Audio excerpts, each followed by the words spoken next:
On May 12th, 2020, 8 PM Pacific Standard Time, Halo 2 Anniversary released on PC. And for the next straight 7.5 hours, I streamed the game. Before I get on with the analysis, here are just some of the funny things that can still happen in Halo 2 to this day. A body just went flying up there.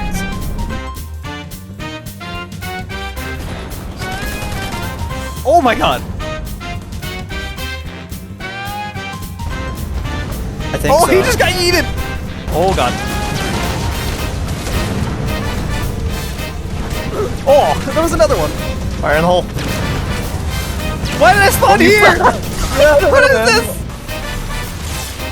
Oh, well, the game killed me. Oh, no, I'm fine. This is a bad place to be, but I'm fine. What the fuck? Why did it do that? It looked like you just jumped out. I wasn't pushing anything. So for those of you that don't know, the tank and these shields are not friends for this reason.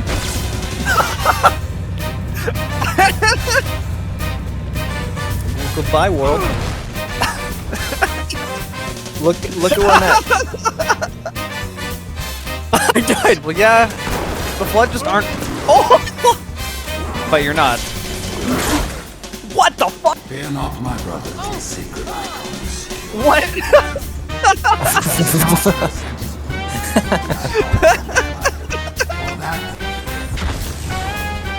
What?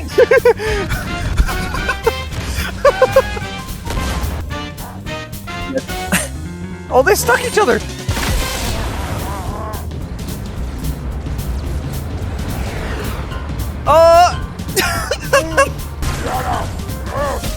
Oh god. That was a lot of. I don't want to be here. Oh, shield's up. I'm going after it. What happened? I heard death sounds.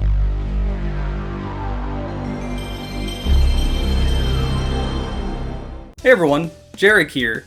As if you can't tell by the intro, I have an extensive history with Halo 2. It came out in 2004, which made me around 13 or 14 years old when it released. Throughout late middle school to early high school, Halo 2 and Super Smash Bros. Melee were the games to play. After cross-country practice or basketball or baseball practice, I would go over to my friend's house and we would play those games for hours. Now you might think that my love for Halo 2 is rooted in nostalgia, but that's not really the case, as I never stopped playing Halo 2, and the same can be said for Super Smash Bros. Melee.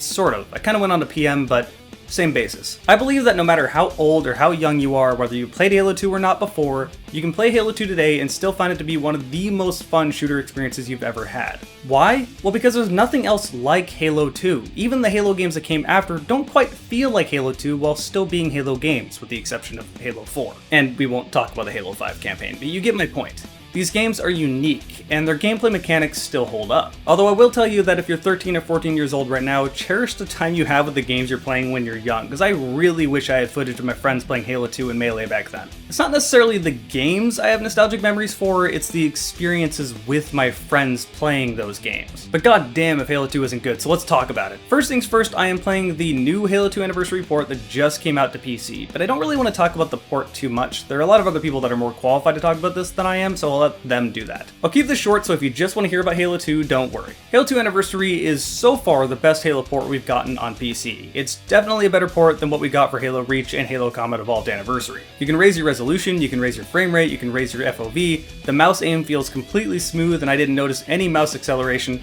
Overall, this game just works as intended. At least in my case with my setup and my hardware. Every time I say this, someone comes along and says, oh, it wouldn't work for me at all and I had a bunch of problems. But for the most part, it seems to be a very solid port. I did have one problem though, and that was that occasionally when you loaded a new map, the game would begin stuttering like crazy and it would be unplayable until it fixed itself. This would usually only happen for the next 15-20 seconds or so, and it was kind of rare, but when it did happen, it was really noticeable. But other than that, I'm pretty happy with this PC port. Playing at 1440p 60 FPS, it was perfectly fine. Now we can move on to the actual game, and believe it or not, I was not always so positive about Halo 2. I played a lot of Halo Combat Evolved, mostly through incredibly laggy online matches on PC because that netcode was something special, but I still really enjoyed Halo Combat Evolved, and some things threw me off about Halo 2. My initial thoughts on Halo 2 were, what the hell happened to the Halo Combat Evolved pistol? Why do we have this dinky little pile of garbage? Why are the elites speaking now? What happened to their beautiful wording? There's another Halo? What is this bullshit? I just blew that up. Why is the time to kill so slow? And what happened to the unique melee animations for every weapon? Nowadays I can appreciate Halo 2 for what it is, but back then I was still trying to get over the fact that Halo 2 was very different from Halo 1. In all reality, all of these complaints have answers. Where did the Halo Combat Evolved pistol go? Why was it replaced with this tiny pile of garbage trash? Well, for starters, this tiny pile of garbage trash really isn't a tiny pile of garbage. It's pretty good in a dual-wielding situation, assuming the other person doesn't have a BR, which they probably will. In all reality, the Halo Combat Evolved pistol got replaced with the battle rifle as Halo's utility weapon. I'm still convinced to this day that if in Halo 1 the pistol actually had a skin of a DMR, no one would have thought anything about it. Why do the elites speak now?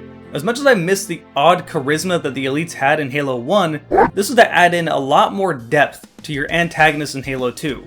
You can't have character development if you can't understand your antagonists. The same thing can be said for there being more Halo rings. With more context to this, it's not really a complaint. You get to see the whole political backstructure to the Covenant, and this is fascinating nowadays, but back then it just baffled me. The last two complaints are still sort of valid. Halo 2's time to kill is a lot slower than Halo Combat Evolved's, and I prefer a faster time to kill, but that's personal preference. This all comes down to accepting that Halo 2 is just a very different game. As for the melee animations though, there was no reason to change this and I still hate that. Obviously not going to ruin the game by any means, but those animations in Halo 1 were just so violent. With a shotgun you just swing the entire shotgun over your head and beat the crap out of something.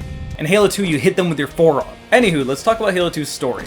Or more so the presentation. I'm more interested in talking about the presentation of Halo 2's story more than the story itself. The story isn't bad, far from it, but I'm just not interested in explaining it in depth. We've all played Halo 2, we all know what happens. What I do want to talk about again is the presentation.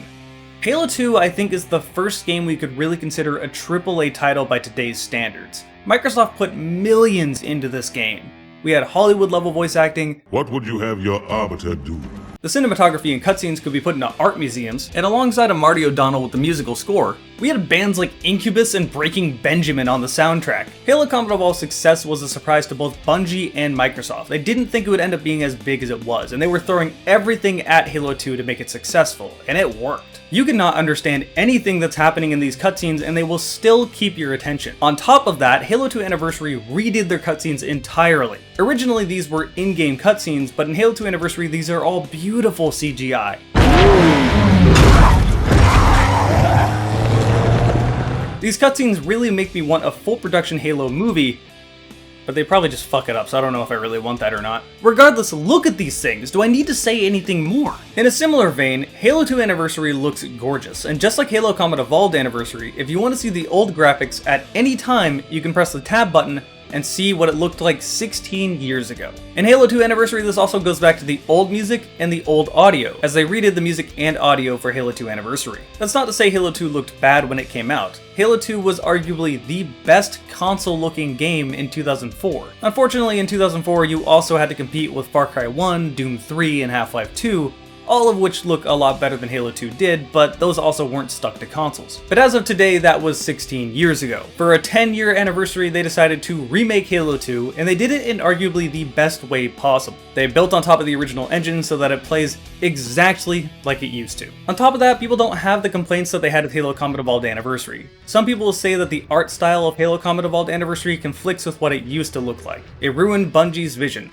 I don't agree with this, but I can see the argument. That argument can't really be made for Halo 2 Anniversary. This just looks like a better version of Halo 2. I mean, what more could be said? It was always a treat to stop for a moment and just look at how much better the game looks now compared to the original. And personally, I love the new sound effects that they added. The weapons sound beefy. From here we move on to the gameplay, and instead of doing what I usually do, I think I'll go level by level this time. Halo 2 starts in a very similar way to Halo Combat Evolved.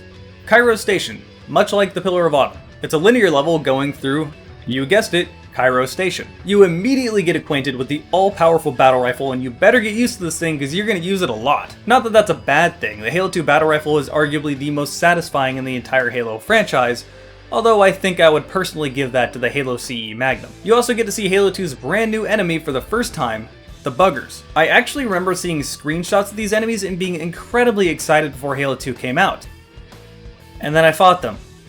Fuck these enemies. You only have one encounter with them in a room where you have plenty of BR ammo, so they're not really a big deal here, but the more you play the game, the more you realize how annoying these things are. The next two levels are very similar, so I'm going to group them together. And these two levels, along with the Silent Cartographer, are the levels I think about when I think of Halo single player. I would argue the best Halo campaign missions of all time are 1. The Silent Cartographer, 2. Outskirts, 3. Metropolis. I was very excited for these levels because for the first time in Halo, you were fighting on Earth. These levels are an amazing mix of CQB and vehicle combat against the Covenant. Despite being pretty linear, it gives the players plenty of freedom to do whatever they want to. There's also plenty of Easter eggs, and of course the legendary Scarab gun. Speaking of legendary, this is the first experience you'll get with these sniper jackals. Not today though, I only play this game on heroic. If you're playing on legendary, good luck and have fun because clearly you like to torture yourself. The next two I'll also group together, the Arbiter and Oracle. This is the first time you get to play as an elite in Halo. It was also the very first time you get to use the Plasma Sword, which the game really wanted you to use because there's quite a few of these around. The Arbiter is much cooler than Master Chief because unlike his stupid little flashlight, you get to cloak for all of like 5 seconds. Most of this level is pretty straightforward. You're fighting Covenant through linear pathways. There's a few standout moments like when you have to cut the cables and send the station into freefall, which you can send yourself into orbit and kill yourself, accidentally jumping at the wrong time. And then at the end of the Oracle, you get to fight a heretic who is incredibly stupid and decides to shoot you as you were listening. If this guy doesn't shoot the Arbiter here, he gains an ally. The Arbiter eventually ended up siding with his cause later on in the game anyway. The next two see you playing as Master Chief once again in Delta Halo and Regret. The opening of Delta Halo is unforgettable.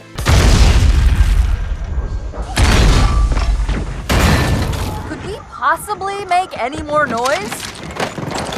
I guess so. This is definitely one of the high points of Halo 2, and although I don't think it's quite as good as Outskirts or Metropolis, it's definitely enjoyable. The combination of the pod dropping cinematic, the gunfight, and Marty O'Donnell's amazing music playing in the background. Peril will always be in your mind. I wish I could play the music in the background right now, but it'll immediately get a Content ID claim. Thanks, YouTube. This level is visual and audio perfection. The combat is enjoyable, the vehicles are placed well. You want to play this level time and time again. And then the Flood show up to fuck everything up. Sacred Icon and Quarantine Zone are awful, easily the worst levels in the game, and I never want to play them. You're playing in the Arbiter as these levels, so at least you can cloak by them, but that's kind of the problem with these levels. I don't want to play them. And unless you really enjoy being stuck on an elevator just killing Flood over and over until you can finally progress forward, you won't like them either. When the player wants to speedrun through the level avoiding enemies rather than actually playing it, you know it's probably not a very good level. Next up is Gravemind.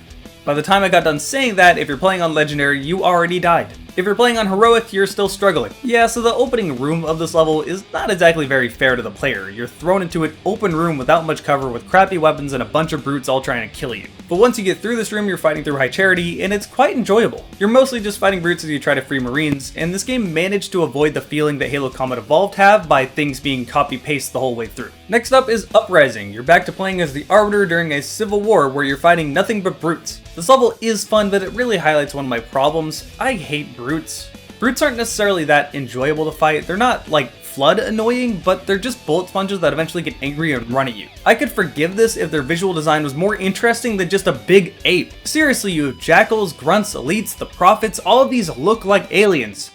And then there are the brutes. This doesn't look like an alien species to me, it just looks like an ugly old ape. That's always been a big pet peeve of mine, I just kind of wanted to get it out. This level is really good, I just hate brutes. Next up is High Charity. You're fighting through High Charity again as Master Chief, except for now there are Flood everywhere.